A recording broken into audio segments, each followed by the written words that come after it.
KPBS On Demand is supported by Latino Legacy Foundation, presenting their Storyteller series, Reach for the Stars with Ellen Ochoa, the first Latina astronaut. Welcome Serenade by the all-female mariachi Amapolas, Sunday, June 29th. More at latinolegacyfoundation.org. Good morning, I'm Debbie Cruz. It's Thursday, November 14th. A new effort is underway to help downtowns across the state, including San Diego's. More on that next. But first, let's do the headlines. Democratic Representative Mike Levin yesterday secured a fourth term in the 49th Congressional District over Republican challenger Matt Gunderson. Levin cited his involvement in passing 30 bipartisan laws and securing funding for local projects as keys to his victory, while acknowledging more bipartisan work is needed. Gunderson conceded yesterday. A man bitten by a police dog during an arrest last month plans to sue the San Diego Police Department. The department says officers were responding to a 911 call about a man who threatened a woman with a gun. Police say officers repeatedly ordered the man to surrender. They used 3 beanbag rounds and a canine to take him into custody. Attorney Dante Pride is calling it an excessive use of force against his client, Marcus Evans. Bystander video of the arrest shows police firing a beanbag round at Evans while his hands are raised. And then not only do they shoot him 2 more times, but they deploy the canine officers twice. Police say no weapon was found and Evans was not booked into jail. The department is investigating the incident. In a statement, Police Chief Scott Walls said he is, quote, committed to exploring how the situation could have been handled differently. Fall-like weather is near. There's a chance of rain starting tonight. That could continue tomorrow and into the weekend. Today in the inland areas, temperatures will be in the low 70s. In the mountains, temps will be in the high 50s by the coast, in the high 60s, and in the deserts, it's expected to be in the 80s. Temps are expected to drop around 10 degrees tomorrow. From KPBS, you're listening to San Diego News Now. Stay with me for more of the local news you need. KPBS On Demand is supported by Splatero, helping homeowners pay off debt by offering streamlined access to your home's equity with no additional monthly payments or new debt. Splatero provides a lump sum payment in exchange for a share of your home's future value. Pre-qualification is available at splatero.com.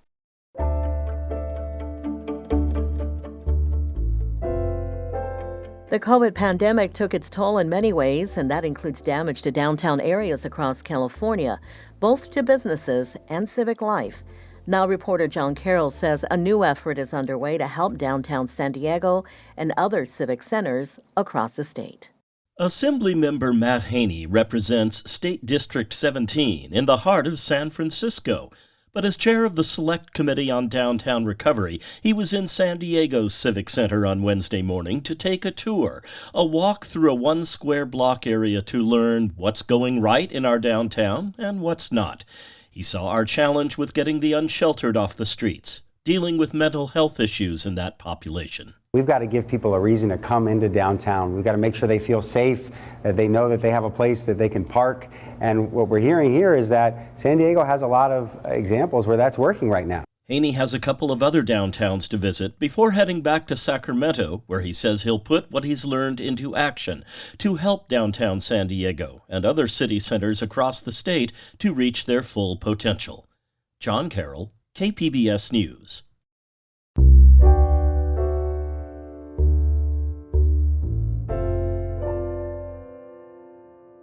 Falls are the leading cause of injury among older adults. County data show 1 in 4 adults over 65 experiences a fall each year. They are a major reason for nursing home admissions. Health reporter Heidi DeMarco says a local nonprofit is teaching seniors how to fall safely or not at all. Usually what happens, you get a hard clunk and then the head flies back, right? To avoid that, as you're falling back, you want to drop your bottom low, tuck and roll, and hold your head in. Hold that chin down. For older adults, the fear of falling goes beyond the immediate pain of a stumble. It's about the potential for serious injury, long recovery, and sometimes the loss of independence. At the Challenge Center's Agility class, seniors are learning how to fall safely. This class is what we call total fall management. Jamie Casey is a physical therapist. and fall prevention specialist. She leads the 5-week class. So it's not simply fall prevention, but we also teach seniors how to get up from the floor because there is a real fear for a lot of people of having a fall and not being able to get up again. And we also teach techniques for how to fall safely to avoid a serious injury should a fall occur. Centers for Disease Control and Prevention data show more than 38,000 seniors died from falls in 2021, and nearly 3 million ended up in the emergency room for fall-related injuries. Kate Tom has a history of falls. My most recent fall was in August. I tripped over an antique shoe shine kit that I had next to my bed, and I fell forward and then passed out. So it took about 2 months to completely heal. I was completely bruised from my face all the way down on my arm and into my neck. Tom is 74 and lives alone. She says this last fall sent her to the emergency room. It crushed her confidence. I don't get out as much as I used to, simply because I just don't want to put myself in a position where I can injure myself. Okay, when you feel ready, go ahead, drop and tuck.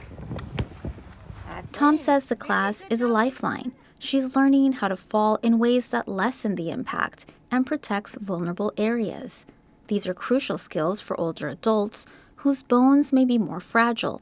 Casey says the classes also address the emotional toll of falling. They are developing a real serious fear of falling and then end up isolating, staying at home, not going out with friends. And unfortunately what happens is the less you do, the more physical decline you actually experience. Research shows that once a senior falls, their chances of falling again doubles. UC San Diego Health geriatrician Ian Neal explains how aging can diminish our sense of balance. We start to lose something called proprioception, the position sense in our feet.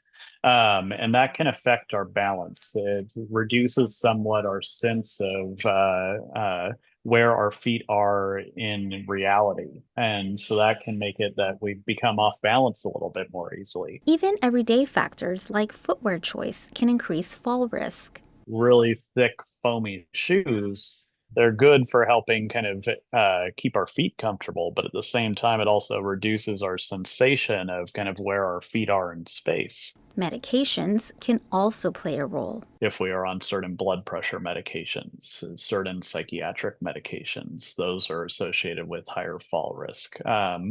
If we are on sleep medications, those linger in our body the next day, and so that can make us a little bit more fatigued, a little bit more off as we're walking. In a recent class, the group is working on strengthening their balance, improving their agility, and learning techniques to roll safely in the event of a fall.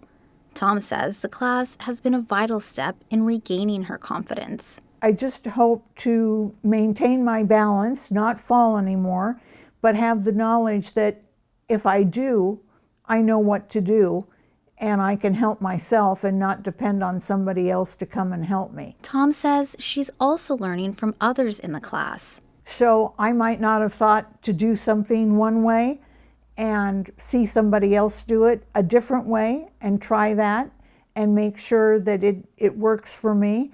And I made wonderful friends there. They're so nice. Low, drop your bottom, tuck and roll. Remember your chin, chin, chin, chin. Hey, beautiful. You got it. Heidi DeMarco, KPBS News. Roughly 8 million young people became eligible to vote for the first time this year. Gloria Penner Fellow Elaine Alfaro spoke to local young voters about their decisions. Young voters cast 14% of all ballots in the 2024 election, according to the exit polls. 2 young voters in San Diego shared how and why they voted this year. Both had qualms about the candidates, but Grace Chavez voted for former President Donald Trump. It's like when faced with 2 evils, choose neither. But I didn't really feel like I could do that. I feel like I had to go with somebody. Shiloh Catterton voted for Vice President Kamala Harris. She has concerns about what's ahead. She says she and her peers need to pause and process the outcome. I think that there needs to be a moment for people to first feel these emotions because even if a statement doesn't apply to you, it might to someone else. And those were very cruel things that have been said during this political campaign. Elaine Alfaro, KPBS News. That's it for the podcast today. As always, you can find more San Diego news online at kpbs.org. Join us again tomorrow for the day's top stories. I'm Debbie Cruz. Thanks for listening and have a great Thursday.